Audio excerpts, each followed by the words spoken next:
ಜಗತ್ತಿನಲ್ಲಿ ಅತಿ ದೊಡ್ಡ ತೈಲ ರಫ್ತುದಾರ ರಾಷ್ಟ್ರ ಸೌದಿ ಅರೇಬಿಯಾ. ಒಪೆಕ್ ಅನ್ನು ನಿಯಂತ್ರಣ ಮಾಡುವಂತಹ ದೇಶವೂ ಕೂಡ ಸೌದಿ ಅರೇಬಿಯಾ. ಇದೀಗ ಈ ಸೌದಿ ಅರೇಬಿಯಾವನ್ನು ಬಗ್ಗು ಬಡಿಬೇಕು ಅನ್ನುವ ಕಾರಣಕ್ಕಾಗಿ ಇರಾನ್ ಕೂಡ ಪ್ಲಾನ್ ಮಾಡಿದೆ. ಇರಾನ್ ಪ್ಲಾನ್ ಯಾವುದರ ಮುಖಾಂತರ ಎಕ್ಸಿಕ್ಯೂಟ್ ಆಗ್ತಿದೆ ಅಂತ ಹೇಳಿದ್ರೆ ಯಮನ್ನ ಹೌತಿಗಳ ಮುಖಾಂತರ ಎಕ್ಸಿಕ್ಯೂಟ್ ಆಗ್ತಾ ಇದೆ. ಹೌತಿಗಳ ಮುಖಾಂತರ ಆಗ್ತಾ ಇದೆ. ನೀವು ನೋಡಿ, ಇರಾನ್ ಎನ್ನುವಂತಹ ದೇಶ ಇಸ್ರೇಲ್ ವಿರುದ್ಧ ಹೋರಾಟ ಮಾಡಬೇಕು ಅಂತ ಹೇಳಿದ್ರೆ ಯಾವುದರ ಮುಖಾಂತರ ಮಾಡಿಸ್ತಾರೆ? ಅವರು ಹೆಜ್ಬುಲ್ಲಾದ ಮುಖಾಂತರ ಮಾಡಿಸ್ತಾರೆ. ಹೆಜ್ಬುಲ್ಲಾದವರ ಮುಖಾಂತರ ಮಾಡಿಸ್ತಾರೆ. ಈಗ ಸೌದಿ ಅರೇಬಿಯಾದ ಮೇಲೆ ಅಟ್ಯಾಕ್ ಮಾಡಬೇಕು ಅಂತ ಹೇಳಿದ್ರೆ ಯಾವುದ್ರ ಮುಖಾಂತರ ಎಕ್ಸಿಕ್ಯೂಟ್ ಆಗುತ್ತೆ? ಹೌತಿಗಳ ಮುಖಾಂತರ ಎಕ್ಸಿಕ್ಯೂಟ್ ಆಗುತ್ತೆ. ಇಷ್ಟು ದಿನಗಳ ಕಾಲ ಕೆಂಪು ಸಮುದ್ರದಲ್ಲಿ ಸೌದಿ ಅರೇಬಿಯಾದ ಹಡಗುಗಳಿಗೆ ಏಕಾಂಗಿಯಾಗಿ ಹೌತಿಗಳ ದಾಳಿ ಮಾಡುವ ಪ್ರಯತ್ನ ಮಾಡಿದ್ರು. ಇದೀಗ ಇದರ ಜೊತೆಗೆ ಈ ಶಿಯಾ ಗುಂಪಿನ ಉಗ್ರಗಾಮಿಗಳೂ ಕೂಡ ಇದಕ್ಕೆ ಸೇರ್ಪಡೆ ಆಗ್ತಾ ಇದ್ದಾರೆ. ಆ ಮುಖಾಂತರ ಫಿನ್ಸರ್ ಅಟ್ಯಾಕ್ ಮಾಡೋ ಹಂತಕ್ಕೆ ಇವರು ಹೋಗ್ತಾ ಇರೋದು. ಫಿನ್ಸರ್ ಅಟ್ಯಾಕ್ ಏನು ಅಂತ ಹೇಳಿದರೆ, ವಿವಿಧ ದಿಕ್ಕುಗಳಲ್ಲಿ ಏಕಾಏಕಿಯಾಗಿ ಬಂದು ಒಂದು ದೇಶವೊಂದ ಮೇಲೆ ದಾಳಿ ಮಾಡುವಂಥ ಅಟ್ಯಾಕ್ಗೆ ಏನಂತಾರೆ? ಫಿನ್ಸರ್ ಅಟ್ಯಾಕ್ ಅಂತ ಕರೀತಾರೆ. ಹಾಗಾದರೆ ಸೌದಿ ಅರೇಬಿಯಾದ ಮೇಲೆ ಫಿನ್ಸರ್ ಅಟ್ಯಾಕ್ ಯಾಕೆ ಆಗ್ತಾ ಇದೆ? ಐತಿಹಾಸಿಕವಾಗಿ ಇಂಥದ್ದೊಂದು ದಾಳಿಗಳೇನಾದರೂ ಆಗಿತ್ತಾ? ಈ ಫಿನ್ಸರ್ ಅಟ್ಯಾಕನ್ನು ಸೌದಿ ಅರೇಬಿಯಾ ಏನಾದರೂ ಎದುರಿಸಿತ್ತು. ಅದು ಕೂಡ ಇದೇ ವರ್ಷ. ಆದರೆ ನೇರವಾದಂಥ ಯುದ್ಧದಲ್ಲಿ ಅಲ್ಲ, ಬದಲಾಗಿ ಜಲಸಂಧಿಯ ಮಾರ್ಗದಲ್ಲಿ ಈ ಫಿನ್ಸರ್ ಅಟ್ಯಾಕನ್ನು ಸೌದಿ ಅರೇಬಿಯಾ ಅನುಭವಿಸಿತ್ತು. ಹಾಗಾದರೆ ಏನಾಯಿತು ಬೆಳವಣಿಗೆ? ಡೀಟೇಲ್ ನೋಡ್ತಾ ಹೋಗೋಣ. ಸೌದಿ ಮೇಲೆ ಫಿನ್ಸರ್ ಅಟ್ಯಾಕ್ ಸಂಚು ಯಾರು ಮಾಡಿದ್ದಾರೆ? ಹೌತಿಗಳು ಮಾಡಿದ್ದಾರೆ. ಅದಾದ ನಂತರ ಇರಾನ್ ಬೆಂಬಲಿತ ಉಗ್ರರು ಕೂಡ ಇಂಥದ್ದೊಂದು ಪ್ರಯತ್ನವನ್ನು ಮಾಡ್ತಾ ಇದ್ದಾರೆ. ಒಂದು ಮಾಸ್ಟರ್ ಪ್ಲಾನ್ ಮಾಡ್ಕೊಂಡಿದ್ದಾರೆ. ಇಂಥದ್ದೊಂದು ದಾಳಿಯನ್ನು ಮಾಡಬೇಕು, ಉತ್ತರದಿಂದ ದಾಳಿ ಆಗಬೇಕು, ದಕ್ಷಿಣದಿಂದಲೂ ಕೂಡ ದಾಳಿ ಆಗಬೇಕು ಅಂತ. ಉತ್ತರದಿಂದ ಇರಾಕಿ ಉಗ್ರರು, ದಕ್ಷಿಣದಿಂದ ಹೌತಿ ಬಂಡುಕೋರೆಲ್ಲ ದಾಳಿ ಮಾಡೋದಕ್ಕೆ ಒಂದು ಮಾಸ್ಟರ್ ಪ್ಲಾನ್ ಮಾಡ್ಕೊಂಡಿದ್ದಾರೆ. ಫಿನ್ಸರ್ ಅಟ್ಯಾಕ್ ಅಂದರೆ ಕತ್ತರಿಯಂತೆ ಎರಡೂ ಕಡೆಯಿಂದ ಸೀಳುವ ತಂತ್ರ. ಉದಾಹರಣೆಗೆ ನಿಮ್ಮ ಕೈಯಲ್ಲಿ ಸೀಸರ್ ಇದೆ ಅಂತ ಅಂದ್ಕೊಳ್ಳಿ, ಕತ್ತರಿ ಇದೆ. ಆ ಕತ್ತರಿಯ ಮಧ್ಯಭಾಗದಲ್ಲಿ ನೀವು ಅಡಿಕೆಯನ್ನು ಕಟ್ ಮಾಡುವಾಗ ಎರಡು ಹೋಳು ಆಗ್ಬಿಡುತ್ತದು. ಎರಡು ಹೋಳಾಗುತ್ತೆ.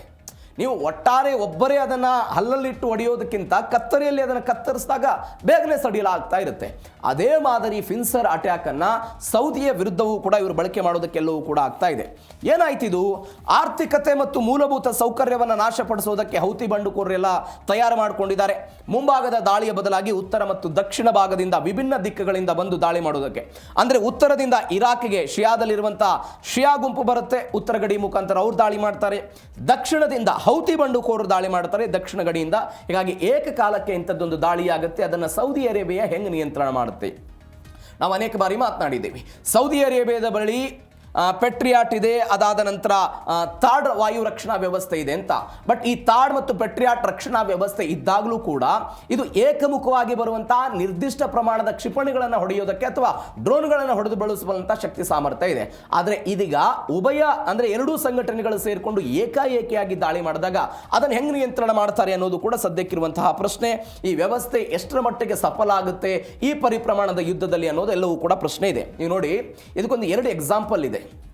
ಕ್ರಿಸ್ತಪೂರ್ವ 216ರಲ್ಲಿ ಹ್ಯಾನಿವಾಲ್ ಎನ್ನುವಂಥ ಒಬ್ಬ ರಾಜ, ಈ ಹ್ಯಾನಿವಾಲ್ ಏನು ಮಾಡಿಬಿಡ್ತಾನೆ, ಈ ರೋಮ್ನ ವಿರುದ್ಧ ರೋಮನ್ ಸೋಲಿಸಬೇಕು ಅಂತ ಆಲೋಚನೆ ಇರುತ್ತೆ. ಈ ರೋಮ್ ಸೈನಿಕರ ವಿರುದ್ಧ ಹೋರಾಟ ಮಾಡೋದಕ್ಕೆ ಹ್ಯಾನಿವಾಲ್ ತನ್ನ ಸೈನಿಕವನ್ನು ತೆಗೆದುಕೊಂಡು ಹೋಗ್ತಾನೆ. ಏಕಾಏಕಿಯಾಗಿ ದಾಳಿಗಳಾಗುತ್ತೆ. ದಾಳಿ ಆದ ನಂತರ ಹ್ಯಾನಿವಾಲ್ ಒಂದು ಆಲೋಚನೆ ಮಾಡ್ತಾನೆ, ಇಲ್ಲ ನಮ್ಮ ಸೈನ್ಯವನ್ನು ವಾಪಸ್ ತೆಗೆದುಕೊಂಡ್ಬಿಡೋಣ. ನಾವು ನಮ್ಮ ಸೈನ್ಯವನ್ನು ವಾಪಸ್ ತೆಗೆದುಕೊಂಡಾಗ ರೋಮ್ನ ಸೈನಿಕರು ಏಕಾಏಕಿಯಾಗಿ ನಮ್ಮ ಮೇಲೆ ಬರೋದಕ್ಕೆ ಪ್ರಯತ್ನ ಪಡ್ತಾರೆ. ಅಂದರೆ ನಮ್ಮ ವೀಕ್ನೆಸ್ಸನ್ನು ಅವರು ತಿಳ್ಕೊಳ್ತಾರೆ. ಆವಾಗ ನಾವು ಅಟ್ಯಾಕ್ ಮಾಡೋಣ ಅಂತ ಹ್ಯಾನಿವಾಲ್ ಆಲೋಚನೆ ಮಾಡಿದ. ಅದರಂತೆ ಒಂದು ಚಂದ್ರಾಕೃತಿಯ ಮಾದರಿಯಲ್ಲಿ ಸೇನೆಯನ್ನು ವಾಪಸ್ ತೆಗೆದುಕೊಳ್ತಾ ಹೋಯಿದ್ರು ಅವರು. ಹೋದ ನಂತರ ರೋಮ್ ಸೈನಿಕರು ಏನು ಮಾಡಿದ್ರು, ಏಕಾಏಕಿಯಾಗಿ ಹ್ಯಾನಿವಾಲ್ ಮೇಲೆ ಅಟ್ಯಾಕ್ ಮಾಡೋ ಪ್ರಯತ್ನ ಆಯಿತು. ಹಾಗೆ ಆದಂತಹ ಸಮಯದಲ್ಲಿ ಹ್ಯಾನಿವಾಲ್ ಏನು ಆಲೋಚನೆ ಮಾಡಿದ ಅಂತ ಹೇಳಿದ್ರೆ, ಇವತ್ತು ಯಾವ ಹೌತಿ ಬಂಡುಕೋರರು ಮತ್ತು ಇರಾಕ್ನ ಈ ಉಗ್ರಗಾಮಿಗಳೆಲ್ಲ ಆಲೋಚನೆ ಮಾಡ್ತಿದ್ದಾರಲ್ಲ, ಫಿನ್ಸರ್ ಮಾದರಿ ಅನ್ನುವಂಥ ಅಟ್ಯಾಕ್ ಇದೆಯಲ್ಲ, ಆ ಮಾದರಿಯನ್ನು ಬಳಕೆ ಮಾಡಿಕೊಂಡು ಎಲ್ಲ ದಿಕ್ಕುಗಳಿಂದಲೂ ಕೂಡ ದಾಳಿಯಾಗುತ್ತೆ. 70,000 ಸೈನಿಕರು ಏಕಾಏಕಿಯಾಗಿ ಮೃತಪಟ್ಟರು. ಒಂದು ಘಟನೆ. 1942-43 ಆಸುಪಾಸಿಗೆ ಎರಡನೇ ಮಹಾಯುದ್ಧ ಆಯ್ತಲ್ಲ, ಈ ಎರಡನೇ ಮಹಾಯುದ್ಧದ ಸಮಯದಲ್ಲೂ ಕೂಡ ಜರ್ಮನಿ ವಿರುದ್ಧ ರಷ್ಯಾ ಕೂಡ ಇದೇ ತಂತ್ರವನ್ನು ಬಳಕೆ ಮಾಡಿತು. ರಷ್ಯಾ ಸೈನಿಕರೆಲ್ಲ ಸೇರಿಕೊಂಡು ಜರ್ಮನಿಯಲ್ಲೂ ಕೂಡ ಎಲ್ಲ ದಿಕ್ಕುಗಳಿಂದಲೂ ಕೂಡ ದಾಳಿ ಮಾಡುವ ಪ್ರಯತ್ನವನ್ನು ಮಾಡಿದರು. ಅಲ್ಲಿ 3 ಲಕ್ಷ ಜನರು ಈ ಘಟನೆಯಲ್ಲಿ ಮೃತಪಟ್ಟರು. ಅದೇ ಮಾದರಿಯನ್ನು ಸೌದಿ ವಿರುದ್ಧವೂ ಕೂಡ ಬಳಕೆ ಮಾಡಿಕೊಳ್ಳೋದಕ್ಕೆ ಇದೀಗ ಹೋಗ್ತಾ ಇದ್ದಾರೆ. ಇದೇ ಫಿನ್ಸರ್ ಅಟ್ಯಾಕ್. ಮತ್ತೊಂದು ಬೆಳವಣಿಗೆ ಏನು ಅಂತ ಹೇಳಿದ್ರೆ, ಏನು ಟಾರ್ಗೆಟ್ ಮಾಡ್ತಿದ್ದಾರೆ? ತೈಲ ಕೇಂದ್ರಗಳೇ ಟಾರ್ಗೆಟ್. ನಿದ್ದೆಗಟ್ಟ ಕ್ರೌನ್ ಪ್ರಿನ್ಸ್. ಕ್ರೌನ್ ಪ್ರಿನ್ಸ್ ಅಂತ ಹೇಳಿದ್ರೆ ಸೌದಿ ಅರೇಬಿಯಾದ ಯುವರಾಜ. ಸೌದಿಯ ತೈಲ ಸಂಸ್ಕರಣಾ ಘಟಕಗಳು, ವಿಮಾನ ನಿಲ್ದಾಣಗಳನ್ನು ಗುರಿಯಾಗಿಸಿಕೊಂಡು ಒಂದು ಕಡೆ ವಿಷನ್ 2030 ಅಂತ ಪ್ರವಾಸೋದ್ಯಮವಾಗಿ ಇದನ್ನು ಕಟ್ಟಬೇಕು, ತೈಲ ಸಂಸ್ಕರಣೆಗಳನ್ನು ಕಟ್ಟಬೇಕು ಅಂತ ಅಲ್ಲಿಯ ರಾಜ ಆಲೋಚನೆ ಮಾಡ್ತಿರುವಂಥ ಈ ಸಮಯದಲ್ಲಿ ಇಂಥದ್ದೊಂದು ಪ್ರಯತ್ನಗಳಾಗ್ತಾ ಇದೆ. ನಮಗೆಲ್ಲ ಒಂದು ಪ್ರಶ್ನೆ ಬರುತ್ತೆ, ಯಾಕೆ ಸೌದಿ ಅರೇಬಿಯಾದ ವಿರುದ್ಧ ಇಂಥದ್ದೊಂದು ದಾಳಿ ಆಗೋದಕ್ಕೆ ಕಾರಣ? ಸೌದಿಯ ವಾಯು ರಕ್ಷಣಾ ವ್ಯವಸ್ಥೆ ಅತ್ಯಂತ ಪ್ರಬಲವಾಗಿದೆ. ಯಾವುದು? ಅಮೆರಿಕದ ಪೆಟ್ರಿಯಾಟ್ ಮತ್ತು ತಾಡ್ ವ್ಯವಸ್ಥೆ ಇದೆ. ಹೀಗಾಗಿ ನಾವು ಏಕಾಂಗಿಯಾಗಿ ಹೋರಾಟ ಮಾಡಿದರೆ ನಮ್ಮನ್ನು ತಡೆಯಬಲ್ಲಂಥ ಶಕ್ತಿ ಸಾಮರ್ಥ್ಯ ಸೌದಿಯ ಬಳಿ ಇದೆ. ಹೀಗಾಗಿ ನಾವು ಏಕಾಂಗಿಯಾಗಿ ಹೋಗೋದು ಬೇಡ ಎನ್ನುವಂಥ ಆಲೋಚನೆಯಲ್ಲಿ ಯಾರಿದ್ದಾರೆ? ಈ ಹೌತಿಗಳು ಇದ್ದಾರೆ, ಈ ಇರಾನ್ನ ಶಿಯಾ ಉಗ್ರರು ಕೂಡ ಇದ್ದಾರೆ ಎನ್ನುವಂಥ ಮಾಹಿತಿ ಇದೆ. ಇದು ಒಂದು ಕಾರಣ. ಎರಡನೇದ್ದು, ನೀವು ಸಾಂಪ್ರದಾಯಿಕ ಮಿಲಿಟರಿ ಶೈಲಿಯಲ್ಲಿ ನೇರವಾಗಿ ಯುದ್ಧವನ್ನು ಮಾಡೋದಕ್ಕೆ ಹೋದರೆ ಸೌದಿ ಅರೇಬಿಯಾ ರಕ್ಷಣಾತ್ಮಕ ಮತ್ತು ಶಸ್ತ್ರಾಸ್ತ್ರಗಳ ವಿಚಾರದಲ್ಲಿ ಅತ್ಯುತ್ತಮವಾದಂತಹ ಸಾಧನೆಯನ್ನು ಮಾಡಿದೆ. ಅತ್ಯಾಧುನಿಕ ಶಸ್ತ್ರಾಸ್ತ್ರಗಳಿದೆ, ಆಧುನಿಕ ಯುದ್ಧ ವಿಮಾನಗಳಿದೆ. ಆದರೆ ಇವ್ಯಾವುದೂ ಕೂಡ ಇರಾನ್ನ ಬಳಿ ಮತ್ತು ಹೌತಿಗಳ ಬಳಿ ಇಲ್ಲದೇ ಇದ್ದದ್ದು ಕೂಡ ಇದಕ್ಕೆ ಕಾರಣ ಆಗ್ತಾ ಇದೆ. ಈ ಕಾರಣಕ್ಕಾಗಿ ಎಲ್ಲ ದಿಕ್ಕುಗಳಿಂದ, ಉತ್ತರ ಮತ್ತು ದಕ್ಷಿಣ ದಿಕ್ಕುಗಳಿಂದ ದಾಳಿ ಮಾಡುವಂಥ ಒಂದು ಪ್ಲಾನ್ ಅನ್ನು ಹೊಂದಿದ್ದಾರೆ ಅಂತ ಎರಡು. ಮೂರನೇದು, ಸೌದಿಯ ಭೌಗೋಳಿಕ ವಿಸ್ತೀರ್ಣ ಏನಿದೆಯಾ, ಮರುಭೂಮಿ ಇದೆ, ಸುದೀರ್ಘವಾದಂತಹ ಗಡಿ ಪ್ರದೇಶವನ್ನು ಹೊಂದಿದೆ. ಇವುಗಳ ಮುಖಾಂತರ ದಾಳಿ ಮಾಡೋದಕ್ಕೆ ಸಾಧ್ಯ ಇಲ್ಲ ಎನ್ನುವಂಥ ವಿಚಾರವೂ ಕೂಡ ಇದೆ. ಎಲ್ಲಕ್ಕಿಂತ ಹೆಚ್ಚಾಗಿ ಆರ್ಥಿಕತೆಯ ನಾಳ ಅಂತ ನಾವೇನು ಕರಿತೀವಿ, ಅದು ಆರ್ಥಿಕತೆಯ ನಾಳ, ತೈಲ ಸಂಸ್ಕರಣ ಘಟಕಗಳಾಗಿರ್ಬೋದು, ಈ ಎಲ್ಲ ಘಟಕಗಳನ್ನು ಕೂಡ ನಾವು ಧ್ವಂಸ ಮಾಡ್ಬೋದು. ಇಲ್ಲೊಂದು ಆಲೋಚನೆ ಇದೆ. ಏನಿದು? ನಾವು ಉತ್ತರ ಮತ್ತು ದಕ್ಷಿಣದ ಮುಖಾಂತರ ಏನಾದರೂ ದಾಳಿ ಮಾಡಿದರೆ ಸೌದಿ ಅರೇಬಿಯಾದ ಅಧಿಕೃತ ಸೈನ್ಯ ಏನು ಮಾಡುತ್ತೆ, ಹೌತಿಗಳು ಮತ್ತು ಇರಾನ್ನ ಈ ಶಿಯಾ ಉಗ್ರರು ಅಂತ ಏನು ಕರೀತಾರೆ, ಅವರನ್ನು ಹಿಡಿಯುವಲ್ಲಿ ಕಾನ್ಸಂಟ್ರೇಟ್ ಆ ಕಡೆ ಡೈವರ್ಟ್ ಮಾಡ್ತಾರೆ. ಅವರು ಆ ಕಡೆ ಕಾನ್ಸಂಟ್ರೇಟ್ ಅನ್ನು ಡೈವರ್ಟ್ ಮಾಡಿದಾಗ ನಾವು ಏಕಾಏಕಿಯಾಗಿ ತೈಲ ಸಂಸ್ಕರಣಾ ಘಟಕಗಳ ಮೇಲೆ ದಾಳಿ ಮಾಡಬೇಕು ಅನ್ನುವಂಥ ಆಲೋಚನೆಯ ಭಾಗವಾಗಿ ಇಂಥದ್ದೊಂದು ಪ್ರಯತ್ನವನ್ನು ಮಾಡ್ತಿದ್ದಾರೆ ಇತ್ಯಾದಿ ಇತ್ಯಾದಿ.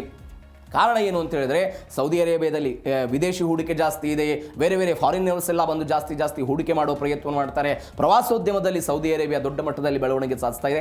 ಇದನ್ನು ಆರ್ಥಿಕವಾಗಿ ಮಟಾಮಾಶ್ ಮಾಡಬೇಕು ಅನ್ನೋದು ಹೌತಿಗಳ ಆಲೋಚನೆ ಇದೆ. ನಾನು ನಿಮಗೆ ಅವಾಗಲೇ ಒಂದು ಪಾಯಿಂಟ್ ಹೇಳಿದೆ. ಏನು ಹೇಳಿದೆ?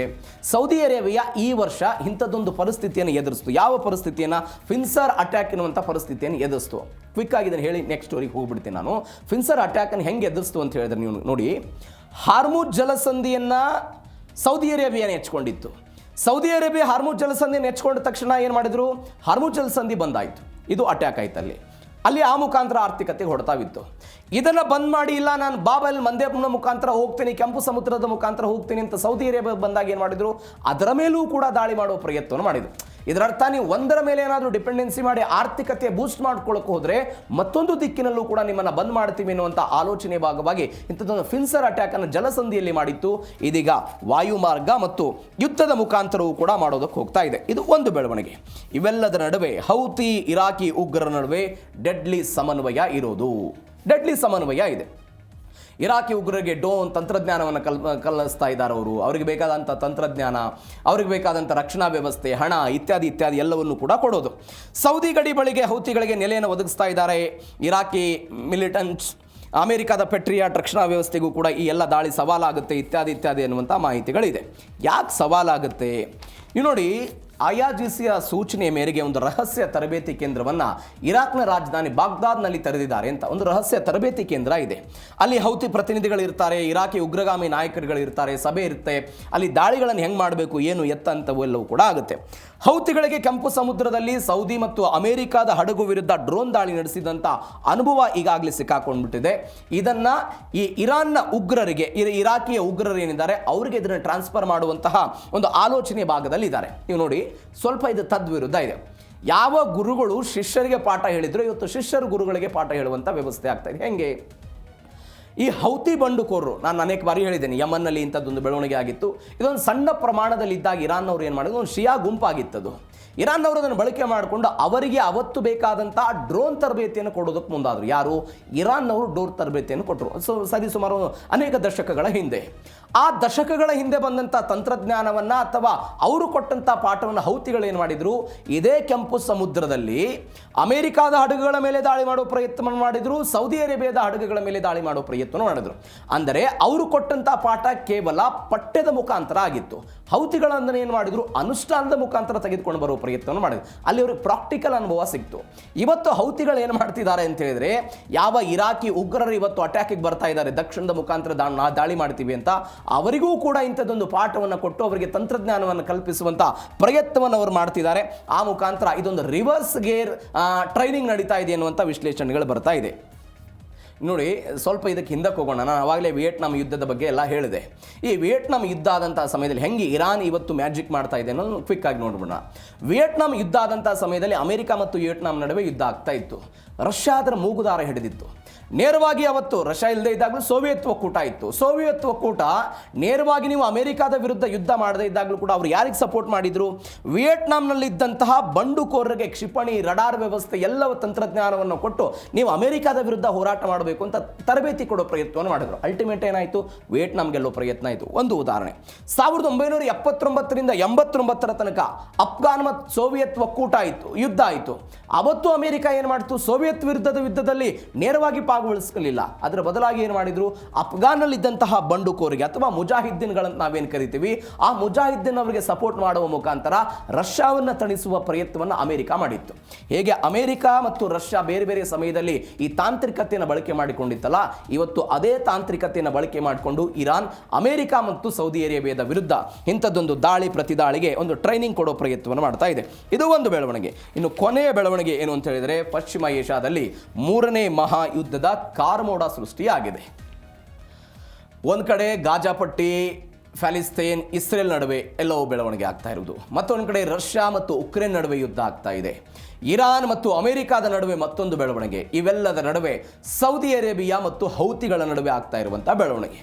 ಎಲ್ಲ ಕಾರಣಕ್ಕಾಗಿ ಹೇಳ್ತಾ ಇದ್ದಾರೆ 3ನೇ ಮಹಾಯುದ್ಧದ ಆಗಬಹುದು ಅಂತ. ಕೆಂಪು ಸಮುದ್ರದಲ್ಲಿ ಸೌದಿ ತೈಲ ಟ್ಯಾಂಕರ್ ಮೇಲೆ ಇತ್ತೀಚೆಗಷ್ಟೇ ದಾಳಿಯಾಗಿದ್ದನ್ನು ನೋಡಿದ್ದೀವಿ. ಎಲ್ಲವೂ ಬೆಳವಣಿಗೆಗಳು ಕೂಡ ಆಗಿದ್ದನ್ನು ನೋಡಿದ್ದೀವಿ.